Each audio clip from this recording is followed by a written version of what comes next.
मीरपुर नाम के शहर में तेजस अपनी पत्नी नीरू के साथ रहता था। पति पत्नी दोनों ही नौकरी करते थे।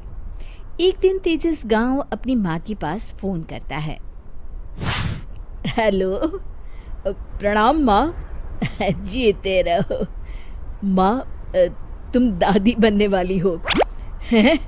अरे वाह, ठीक है बेटा, मैं कल ही आती हूँ। माँ जी शहर पहुँची तो बेटे बहू ने बहुत अच्छे से स्वागत किया। लीजिए माँ जी चाय। अरे गर्मा गर्म पकोड़े ले आओ माँ के लिए। नीरू रसोई में गई और 2 मिनट में ही पकोड़े ले आई। जी ये लीजिए। बहू जादू से बनाए हैं क्या? अभी तो रसोई में गई थी। माँ जी, शीला रसोई में पकोड़े तल रही है, मैं बस लेकर आई। हे भगवान, मेरा धर्म भ्रष्ट कर दिया तूने। अब तो गंगा जल से शुद्धिकरण करना होगा। दूसरे दिन, माँ जी मैंने नाश्ता बना दिया है, ऑफिस जा रही हूँ। पर अभी तो घर का सारा काम पड़ा है। शीला आती ही होगी, झाड़ू पोछा बर्तन कपड़े वो सब कर लेगी। हमारे जमाने में घर का सारा काम हम ही करते थे। जी माँ जी, आप बहुत होशियार हैं, मैं घर ऑफिस दोनों नहीं संभाल पाती। तो जरूरत क्या है घर से बाहर जाकर चाकरी करने की? वैसे भी घर का काम खुद करने से घर में बरकत आती है, समझी? पर माँ जी। पर वर कुछ नहीं, इस महीने की पगार मिले फिर ऑफिस बंद है। हाँ। रात को नीरू तेजस से कहती है, सुनिए जी, माँ जी बोल रही थी कि मैं नौकरी छोड़ दूं। वैसे ठीक ही तो है, अभी तुम्हें आराम की जरूरत है। फिर भी आराम कहाँ, शीला को छुड़ाने के लिए बोल रही थी। तो अब 24 घंटे में इतना काम तो कर ही सकती हो। पर जॉब पसंद है मुझे, घर पर मन नहीं लगेगा। अगले दिन जब दोनों ऑफिस के लिए निकल रहे थे, मेरी तो कोई कीमत ही नहीं है इस घर में। माँ जी, आजकल महंगाई बहुत है, रहन सहन भी बदल गया है, दोनों नौकरी करते हैं तभी ठीक रहता है। अच्छा, तू कहना क्या चाहती है? मेरा बेटा तुझे बिठा के खिला नहीं सकता? तू ही इस घर का खर्च चला रही है, हैं? नहीं माँ जी, मेरा वो मतलब नहीं था।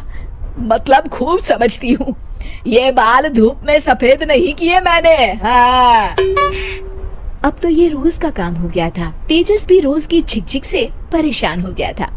एक दिन उसने कहा, नीरू, वैसे भी तुम्हें मैटरनिटी लीव मिलने वाली है, तो अभी से ही छुट्टी ले लो। पर क्या, मेरी सैलरी अच्छी खासी है।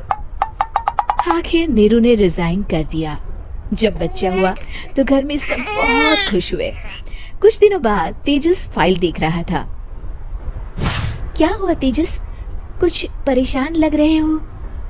हाँ, वो हमारी जितनी सेविंग्स थी वो तो हॉस्पिटल में और छठी के फंक्शन में खत्म हो गई है नीरू। और अभी वैसे मंदी चल रही है तो मैं बोल रही थी कल मुन्ना को हेपेटाइटिस का टीका लगवाना है। नीरू, क्या पोस्टपोन नहीं कर सकते?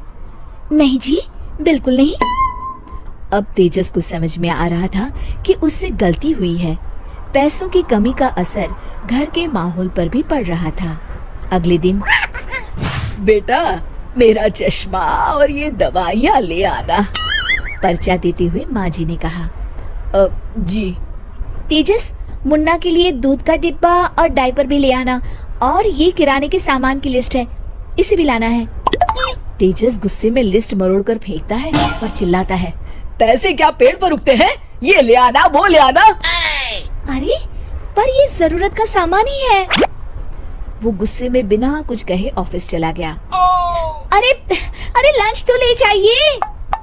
नीरू दौड़कर डिब्बा पकड़ाती है। एक दिन खाना खाने के बाद, नीरू, अब तो मुन्ना कुछ बड़ा हो गया, तो अब तुम वापस ज्वाइन कर लो ना जॉब। पर इस रिसेशन में जॉब मिलना बहुत मुश्किल है। ट्राई तो करो। फिर मुन्ना? माँ जी है ना, और एक फुल टाइम मेड भी लगा लेंगे। पर माँ जी, उन्हें तो पसंद नहीं। तभी माँ जी वहाँ आ जाती है और प्यार से नीरू के सर पर हाथ फेरते हुए बोलती है, अब मेरी समझ में आ गया बहू, पहले के और अब के समय में अंतर है। तुम काम शुरू करो, मुन्ना की जिम्मेदारी मेरी। मेरी प्यारी माँ जी, ये कहकर नीरू उनके गले लग गई। शिक्षा, परिवर्तन संसार का नियम है, हमें भी समय के साथ चलना चाहिए। उम्मीद है कि आपको हमारी ये कहानी पसंद आई होगी। कृपया हमारे चैनल को सब्सक्राइब करें और सभी अपडेट्स के लिए बेल आइकन जरूर क्लिक करें। और हाँ, वीडियो लाइक और शेयर करना मत भूलिएगा। Bye bye.